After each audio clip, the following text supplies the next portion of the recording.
میرے بھائی، اللہ والوں کی فکر کیا ہے؟ آج ہم سمجھے کہ اللہ والوں کی فکر کیا ہوا کرتی تھی۔ ایک مرتبہ سرکار مدینہ صلی اللہ تعالی علیہ وسلم کے سامنے ایک غریب، بہت زیادہ غریب معمولی انسان آئے، صحابی رسول آئے، اور آقا علیہ الصلوۃ والتسلیم ان سے گفتگو کر رہے تھے۔ میرے بھائی، آج ہمارا بھائی اگر غریب ہے نا تو ہم اپنے بھائی سے نفرت کرنے لگتے۔ ہماری بہن اگر غریب ہے نا تو ہم بہن کو اپنے گھر پر بلانا پسند نہیں کرتے ہیں۔ لیکن اللہ والوں کی فکر کیا ہوا کرتی تھی؟ اللہ والوں کی فکر ہوا کرتی تھی، ان کی فکر، سب سے بڑی فکر یہ تھی کہ وہ ہمیشہ غریبوں کے ساتھ اٹھنا پسند کرتے تھے، ہمیشہ غریبوں کے ساتھ بیٹھنا پسند کرتے تھے، ہمیشہ غریبوں کے ساتھ باتیں کرنا پسند کرتے تھے۔ آج ہماری فکر اللہ والوں کی فکر کے خلاف ہو گئی ہے۔ آج ہم تو غریبوں سے نفرت کرتے ہیں، اگرچہ میرا بھائی کیوں نہ ہو۔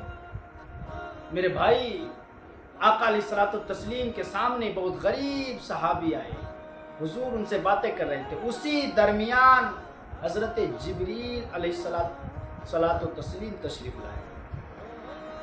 جبریل عرض کرتے ہیں، یا رسول اللہ علیہ السلام، جس صحابی سے آپ باتیں کرتے ہیں نا، اس کی زندگی کل دوپہر تک ہے، کل دوپہر کے بعد میں اس کا انتقال ہو جائے گا۔ حضور علیہ الصلوۃ والتسلیم نے جب بات یہ سنی کہ کل اس کا انتقال ہو جائے گا، اس کی عمر، اس کی زندگی کل دوپہر تک ہے، تو میرے مصطفیٰ جو کہ کریم ہے، فرماتے ہیں اس کی کچھ حاجت ہو تو لاؤ، اس کی حاجت پوری کر دیتا ہوں۔ تو مصطفیٰ فرماتے ہیں تمہاری کوئی حاجت ہے، تمہاری کوئی پریشانی ہے؟ میرے مصطفیٰ نے یہ نہیں فرمایا کہ کل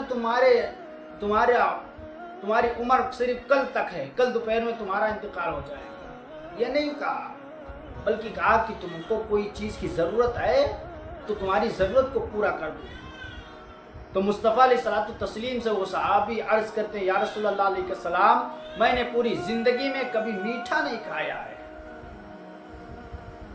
میٹھا نہیں کھایا ہے، اور دوسری پریشانی یہ بھی ہے کہ اے میرے آقا، میں جب لوگوں کو دیکھتا ہوں کہ لوگوں کا نکاح ہوتا ہے اور لوگ شادی شدہ ہو کر کے رہتے ہیں، تو اے میرے آقا، مجھے فکر ہوتی ہے کہ کاش مجھے بھی اس بات کا احساس ہوتا ہے کہ کاش میرا بھی شادی ہوا ہوتا، کاش میرے بھی بیوی بچے ہوتے، حضور مجھے یہ یاد ستاتی ہے۔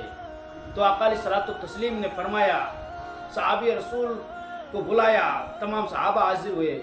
مصطفیٰ علیہ الصلوۃ والتسلیم فرماتے ہیں کھانے کے لیے ان کو میٹھے کا انتظام کرو، ان کے لیے میٹھے کا انتظام کیا گیا۔ مصطفیٰ فرماتے ہیں کہ فلاں صحابی کے لڑکی کے ساتھ کل ان کا نکاح ہوگا، تیاری کرو۔ تیاری کے لیے، نکاح کے لیے میٹھے کی تیاری کیے، اور تمام چیزوں کا اہتمام حضور نے کر دیا، گھر رہنے کے لیے گھر کا انتظام کر دیا، سب کچھ ہو گیا، نکاح بھی ہو گیا، سب کچھ ہو گیا۔ جب دوسرا دن آیا نا تو مصطفیٰ علیہ الصلوۃ والتسلیم ایک صحابی رسول کو بھیجتے ہیں کہ جاؤ اس گھر میں جب رونے کی آواز آئے گی نا تم آ کر کے بتانا۔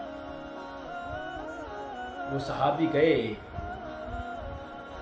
دوپہر سے لے کر کے عصر تک اس گھر کا چکر لگاتے رہے، لیکن کوئی رونے کی آواز نہیں آئی، کوئی ایسی بات نہیں ہے۔ وہ صحابی آ کر کے حضور کی بارگاہ میں عرض کرتے ہیں، یا رسول اللہ علیہ السلام، اس گھر میں رونے کی تو کوئی آواز ہی نہیں آتی ہے، اے میرے آقا، وہاں پر کوئی ایسا معاملہ نہیں ہے، سب کچھ ٹھیک ٹھاک ہے۔ تو مصطفیٰ علیہ الصلوۃ والتسلیم رب کی بارگاہ میں عرض کرتے ہیں کہ اے مولا، تو نے تو کہا تھا کہ کل اس کا انتقال ہو جائے گا، بذریعہ جبریل نے بتایا تھا، آخر اس کی موت ٹلی کیسے؟ تو رب کریم فرماتا ہے کہ اے میرے محبوب، کل جب اس کے لیے میٹھے کا اہتمام کیا گیا تھا نا، تو جب اس کے سامنے میٹھا پیش کیا گیا، میں اس کے پاس ایک شخص کو بھیجا کہ جا اس سے میٹھا مانگ لے اللہ کے نام پر۔ اور وہ شخص جب اس کے پاس پہنچا اور اللہ کے نام پر میٹھے کو طلب کیا، تو اس نے پوری زندگی کبھی میٹھا نہیں کھایا تھا، لیکن آج اللہ کے نام پر مانگنے والے شخص کو جو پوری زندگی میٹھا نہیں کھایا تھا، پہلی وقت اس کو میٹھا ملا تھا، اللہ کے نام پر مانگا گیا تو اس نے اٹھا کر کے اللہ کے نام پر تمام میٹھے کو دے دیا۔